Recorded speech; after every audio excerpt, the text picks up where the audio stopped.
നിയമസഭാ സാമാജികൻ എന്ന നിലയ്ക്ക് അദ്ദേഹത്തിന് പങ്കെടുക്കാതിരിക്കുകയും ചെയ്യുന്നത് അദ്ദേഹത്തിന്റെ ഉത്തരവാദിത്വം. പക്ഷേ അത് സംബന്ധിച്ച് യാതൊരു കാര്യത്തിലും പാർട്ടിക്ക് ഉത്തരവാദിത്വമില്ല. പാർട്ടിക്ക് കാര്യത്തിൽ ഉത്തരവാദിത്വമില്ല. അദ്ദേഹം ഇപ്പോൾ പാർട്ടിക്ക് പുറത്താണ്, സഭയിൽ പ്രത്യേക ബ്ലോക്കാണ്. ഒരു നിയമസഭാ സാമാജികനെ തടയാൻ പാർട്ടിക്ക് ഇന്നത്തെ സാഹചര്യത്തിൽ കഴിയില്ല. അതുകൊണ്ട് അദ്ദേഹം പങ്കെടുക്കാതിരിക്കുകയും ചെയ്യട്ടെ. അത് പാർട്ടി ചർച്ച ചെയ്യേണ്ട വിഷയമല്ല. അദ്ദേഹത്തിന്റെ സഭയിലെ സാന്നിധ്യം പക്ഷെ പാർട്ടിക്ക് അതൊരു പാർട്ടിക്ക് ഒരു പ്രതിരോധത്തിൽ അവരെ പാർട്ടിയുടെ സ്റ്റാൻഡ് എടുത്തു കഴിഞ്ഞു. ആ സ്റ്റാൻഡിൽ ഉറച്ചുകൊണ്ട് തന്നെ ഭരണകക്ഷിയുടെ തെറ്റുകൾ ചൂണ്ടിക്കാണിച്ചുകൊണ്ട് ശക്തമായി ഞങ്ങൾ നിയമസഭയിൽ പോരാടും. അതിന് രാഹുൽ മാങ്കൂട്ടത്തിൽ വന്നാലും വന്നില്ലെങ്കിൽ അത് ഞങ്ങളുടെ ഒരു വിഷയമല്ല. അത് ഇപ്പൊ ഞങ്ങളോടൊപ്പം ഇല്ല.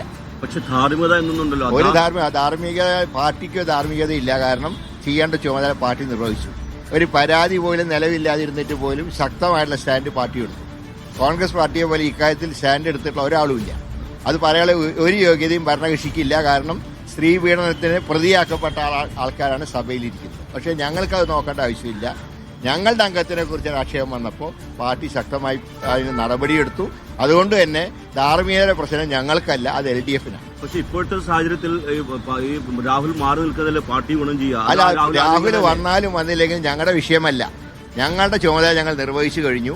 ഇനി ഞങ്ങളുടെ നിയമസഭയിലെ ലക്ഷ്യം ഭരണകക്ഷിക്കെതിരെ ശക്തമായി പോരാടുക എന്നുള്ളതാണ്. ആ പോരാട്ടം നടക്കും നാളെ മുതൽ. അതിന് രാഹുലിന്റെ സാന്നിധ്യം ഞങ്ങൾക്കൊരു പ്രശ്നമല്ല.